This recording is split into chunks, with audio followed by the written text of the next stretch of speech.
Manual star delta starter. इसका नाम manual star delta starter इसलिए है क्योंकि हम इसके हैंडल को एक बार स्टार में ले जाते हैं और फिर मोटर जब स्पीड पकड़ लेती है उसके बाद हम डेल्टा में कन्वर्ट कर देते हैं, और जब हैंडल को डेल्टा में ले जाते हैं उस वक्त जो है एनवीसी लग जाती है। किस तरह से कार्य करता है इसको हम समझ सकते हैं कि इसमें तीन दूने 6 और 3 3 9 फिक्स कांटेक्ट होते हैं, और एक ये जो लीवर आपको यहाँ दिखाई दे रहा है, डॉटेड लाइन बना रखी है मैंने, डॉटेड लाइन, ये मूविंग कांटेक्ट होता है। इस मूविंग कांटेक्ट में एक इस तरह से हमने कॉपर की पत्ती लगा रखी है, दूसरी कॉपर की पत्ती लगा रखी है और तीसरी कॉपर की पत्ती लगा रखी है। इसके अलावा सिंगल पत्ती जो है वो 3 आपस में जुड़ी हुई है। जब स्टार में हम कनेक्ट करते हैं मोटर को तो उस वक्त ये स्थिति में ये ऊपर होता है लीवर, तो ये 2 कांटेक्ट फिक्स कांटेक्ट इस पत्ती से आपस में जुड़े हुए रहते हैं, तीसरा कांटेक्ट इससे जुड़ा हुआ रहता है। तो हमारी जो बिजली आती है 3 फेज वो L1 में आता है, L2 में आता है, L3 में आता है, और इस ओवरलोड कॉइल से होता हुआ, इस कांटेक्ट से होता हुआ मोटर में U1 टर्मिनल पर चला जाता है। L2 जो है वो यहाँ से होके V1 टर्मिनल पर चल जाता है। L3 जो है वो W1 कांटेक्ट में चला जाता है, और W2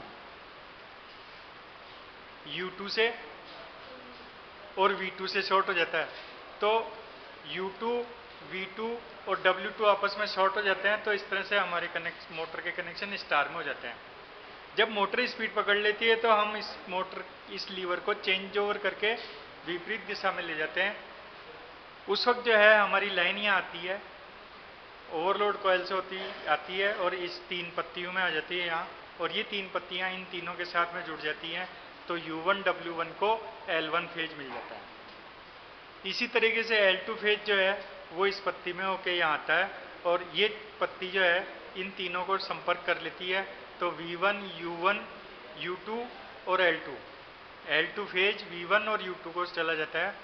इसी तरीके से L3 फेज जो है वो W1 और V2 को चला जाता है। तो इस तरह से हमारी मोटर जो है डेल्टा में कनेक्ट हो जाती है। जब हमारी मोटर स्टार में होती है तो V2 और W2 और U2 आपस में शॉर्ट रहते हैं, तो उस वक्त जो है एनवीसी कॉइल को कोई बिजली नहीं मिलती, क्योंकि ये टर्मिनल न्यूट्रल टर्मिनल पर होता है, तो एनवीसी में कोई धारा प्रवाहित नहीं होती। जब हम डेल्टा में कनेक्ट कर देते हैं तो इस जगह एक फेज होता है और इस टर्मिनल पर दूसरा फेज होता है। तो ऑफ के स्विच से होते हुए एनवीसी में और एनवीसी से होते हुए यहाँ से हमें दूसरा फेज मिल जाता है। यदि मोटर कोई कारण से करंट अधिक लेती है तो ये ओवरलोड रिले, दूसरी ओवरलोड रिले, तीसरी ओवरलोड रिले से ओवरलोड का कांटेक्ट ब्रेक हो जाता है, तो हमारी एनवीसी की सप्लाई बंद हो जाएगी और स्टार्टर ऑफ हो जाएगा। करंट को एडजस्ट करने के लिए यहाँ पर एक करंट एडजस्टर रहता है जो इस लीवर को आगे पीछे करता है, जिसके कारण करंट का एडजस्टमेंट किया जा सकता है। तो इस तरह से हमारा जो है मैनुअल स्टार डेल्टा स्टार्टर कार्य करता है।